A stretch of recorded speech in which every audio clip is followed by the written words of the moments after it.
All right, welcome back to my second tutorial or second thinking process in trying to figure out how I'm going to plan my class. Today is all going to be about class 1 because class 1 is coming up very soon, like Monday, and I still haven't done anything. So I want to make sure my students come to something that looks like a course, and so that's what I'm going to be planning today. Now, I have done a little bit of work in my team, and I've invited my students. So this part, if you don't know how to create a team and add your students, look it up. It's pretty easy. But if you look at the bottom left-hand corner of Teams, there's a Help button. And from there, you can actually see some of the features and topics that you can do with Teams. Now, what I've done is I've created a team. And when you create a class team, you get some mechanisms that you get. So let me walk you through those. So first of all, if you look at the channel listing on the left-hand side of the screen, under the team name, there are some channels like General. There's one called Class 7, which is on April 6th, which is Monday. And then I have a channel called Monday Office Hours. And I was going to create more channels that kind of like one for orientation and all of that, but I think I'm going to put the orientation stuff under the general channel because I think it's going to be a series of videos, maybe with some forms built in. But for now, I have a general channel, and I've actually restricted students from posting in this channel. Only I'm able to post in this channel because I'm going to use it for announcements, and they are going to use the channel that is the appropriate class for that particular class. Now, I'm going to add the other channels for the other classes later, but I just want to show you this channel is completely empty. Now, the topic of this particular class is early childhood cognitive and social and emotional development, but I originally had that in the title and then I changed it just to April 6th because I think it's easier to keep track that way. Now, I haven't added the new syllabus or anything like that. I still need to work that out. But one thing I did do was I added in the grades that they had currently earned, which actually I can't really show because it's private. But I did create assignments in the assignments tab and allowed students to and I didn't allow students to do anything. I just actually typed in the grades that they had already received because I thought that worked better. Now, I did set up the class notebook, and actually I do want to show that, so I'm going to blur out their names here. Hopefully. I'll figure out how to do it later. And what I did in class notebook, this is a Onenote Notebook that I'm going to use for in-class activities so I can give quick feedback on things. And I'm also going to use it for the textbook, which I have in PDF format. So if I hit the arrow button here, I've blurred out their names, but you can see that there's a collaboration space and a content library. Now, the collaboration space is the area where all students and teachers could write and work together. I don't know if we're necessarily going to use that. We might. I have to figure out how that structure is going to work. That's what I'm going to think through in this part of this video anyway. And then I also have a content library, and in the content library, I have put the textbook in its own section. If you don't know how to create sections, that's another thing. You can look that up. It's pretty easy to do, but at the bottom you'll see a plus section button. So I added a section. I added all the chapters as a PDF. Now there's under the insert menu, there is an option here under file. I'll just click here so you can see it. If I tap on file, I get insert file printout, and that allows me to put a PDF or a Word document directly in. And I think there must be a way for me to have this not appear, but I'll have to figure that out later, the keyboard. But anyway, so I have this in here, and what's nice about this is, one, of course, it puts the entire text into OneNote directly in the team. So if they're working, if they're doing reading, they don't even have to leave the team. They can just go to Class Notebook and see all the text. And this happens to be a PDF. It's a free textbook, so that's how I was able to do this. If you have a textbook that is not in PDF form, that could be a little more challenging. You could take pictures of it, but that might take a very long time. So your mileage may vary here. Under the View menu, they have the Immersive Reader, which means if they tap that, so this is actually still scanning the text. It takes a long time for the text to actually get scanned, but eventually they'll be able to do things with this text like have it read aloud. They could search through this text by typing in searched queries. It is very, very useful stuff. And so I've put the entire thing here. Now they've read a lot of this already. It's been part of the assignments. And the next thing that I'm going to do, so that's my class notebook at the top, general channel. I am going to put in the files section here the syllabus, and I'm going to put it in this folder that will appear here in a moment called class materials. The class materials folder, which I'm not sure why it's not appearing. It should appear. But it's a folder where students can't edit whatever you put inside of it. If you put things outside of that folder, they will have edit rights. And I'm not sure why the folder is not appearing. Let me try that one more time. There we go, class materials. So this is where I'll put the syllabus, and I haven't done that yet, but the students won't be able to change it. They could download their own copy if they want. And in the assignments section, this is what I'm going to use for the actual assignments that are due. Whereas the class notebook is more for formative class-to-class stuff, I'm going to use the assignments tab for the big assignments. And in that case, in this case, that is like their big assignments that are due. Now these are the ones they've already completed. So what I went ahead and did was I entered in the assignment, I put the number of points that it's worth, and I didn't really put too much other information because they've already completed them. I did not move their assignments over from Canvas. I just put in the shell of the assignment. And then under grades, and again, I'm going to blur out their names here.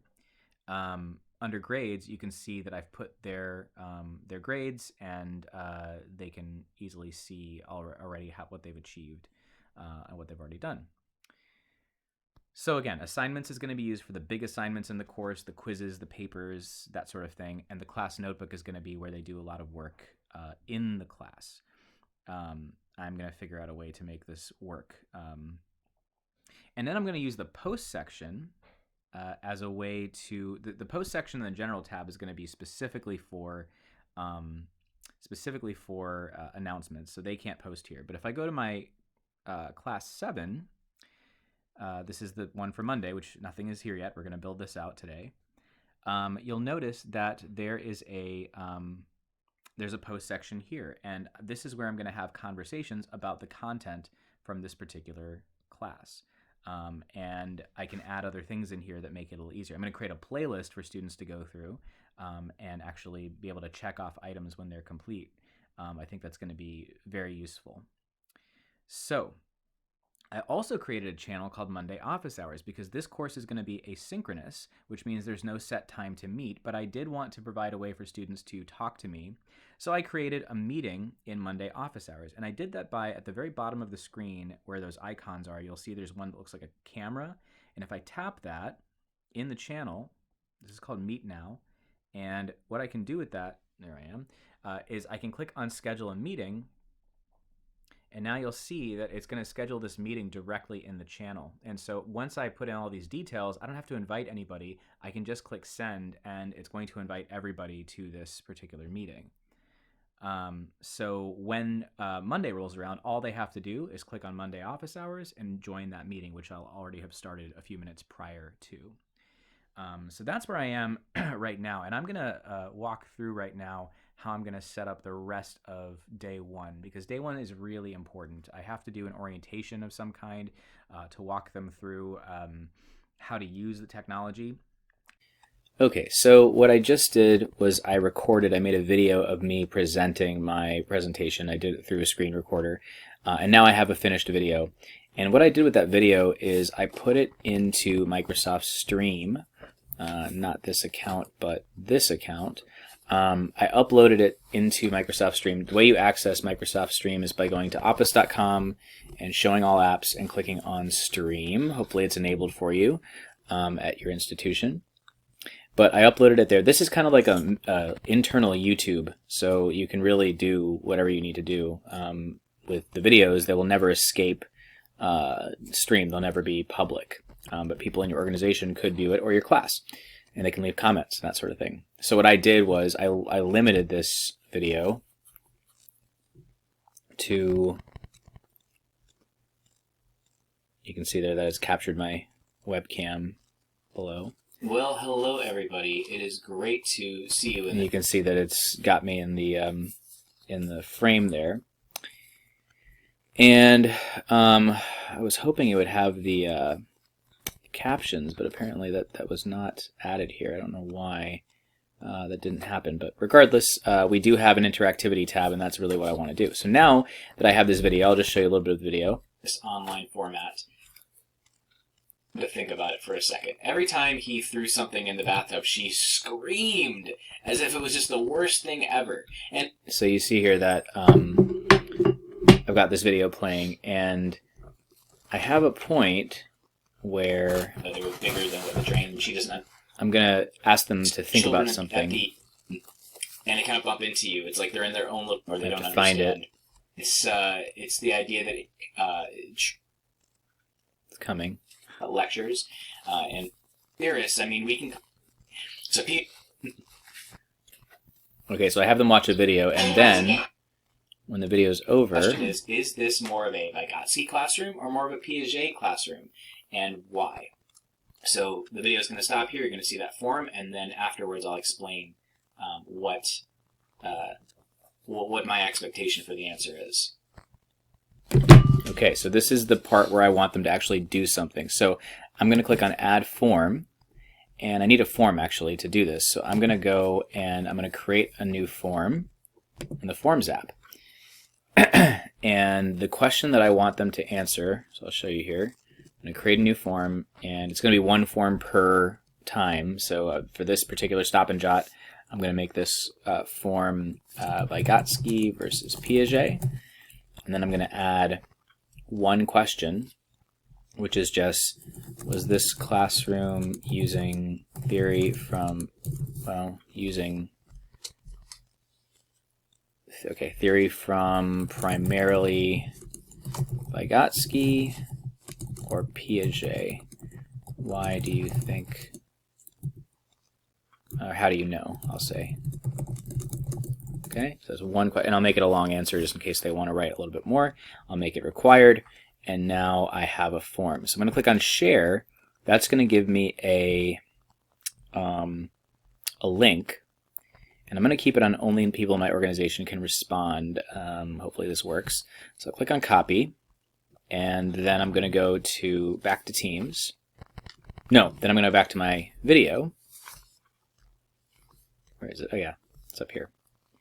And I'm going to add that form URL right at that moment, and I'm going to call it Stop and Think 1.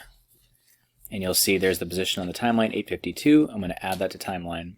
Great, now I've got a form there. So I'm going to continue doing that, and every time I want them to stop and respond to something, I'm going to add a new form. And what I can do at the end is simply click on responses and see everyone's response. Now the one thing that I'm hoping that the forms team fixes is that I have to do one form per stop and jot. So that would require looking at multiple forms to see the responses. But I'm gonna just go for it now. I think it'll be fine. So I'm gonna keep going, and I'm gonna keep adding to this video now, so that I can put more of these little forms in it. I'm gonna pause the video while I do that. Okay, so now I've done a couple things. I've added my 2 stop and thinks. I probably should put one at the end too, but I'm not going to right now. So I've added my 2 to that form, and I've added it to the channel. And so what I did there was in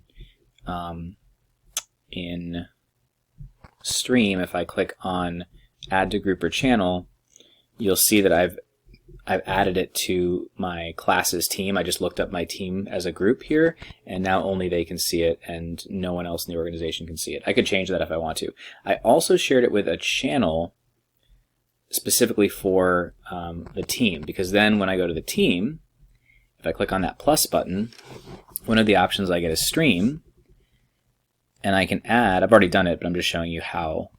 I can look up my channel that I created for this class. It was a class 7 channel, and it's taking a second to load here. There it comes. And you can see here that I can paste in either the link to a video or to an entire channel, and I can give that channel a name. So I made a channel specifically for class 7, and then I added that as a tab called Interactive Lecture. And so when students click on this, they should see the videos for this class. And in fact, there you go. We got lecture on cognitive development. I'm going to make another one for the next topic, which is, so we have 2 topics this class. So now I need like a way for students to know what to do.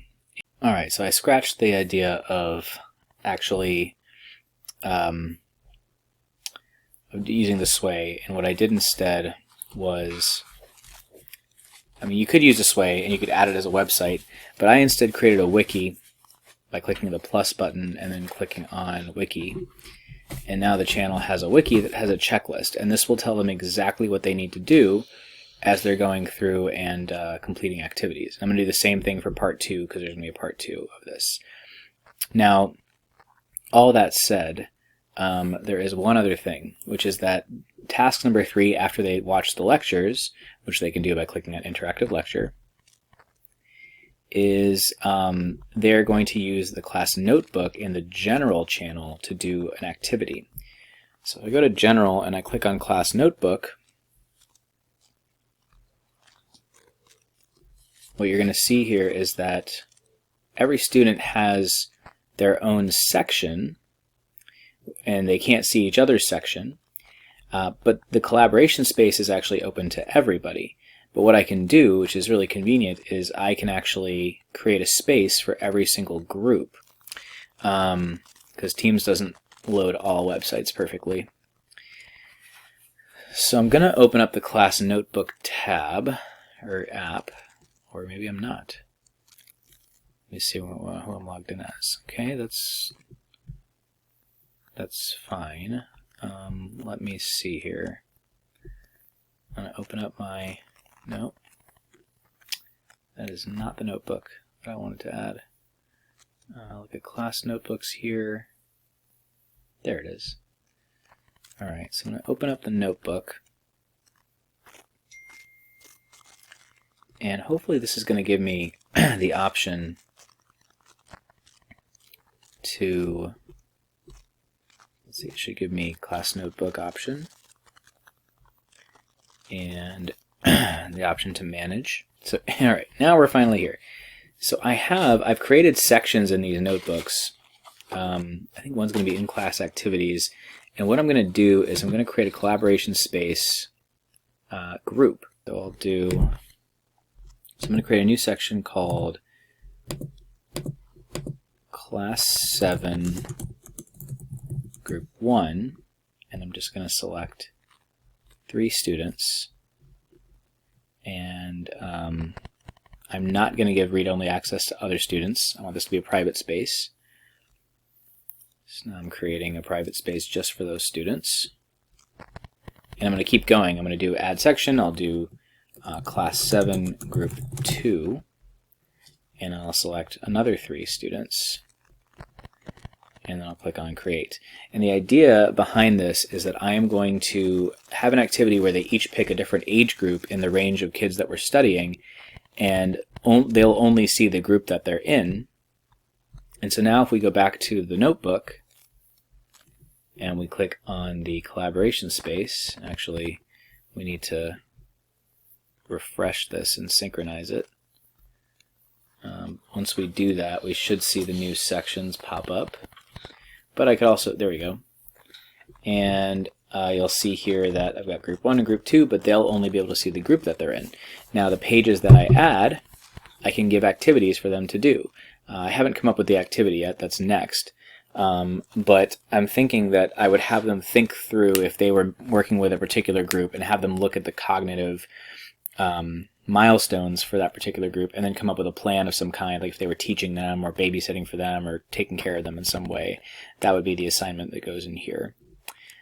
So that's the class notebook assignment, and so you can see now that it should be pretty straightforward. Now I will have to do some orientation for them on how to use the site, how to use Teams, but if they know to click on the class, to click on start here, and then they go through this list and do all these activities, then it's very similar to what we do in class. And I'm almost thinking, honestly, that maybe I don't even need to have them do a reading journal, because I could make the posts out here cover things that I'd want them to get out of the reading, and that would take one assignment out of their load, because this is going to be a lot of work for 1 week. So I think that may be what I end up doing, but I'll keep you posted. this is going to be the end of the video for now, and I'll come back with more later on.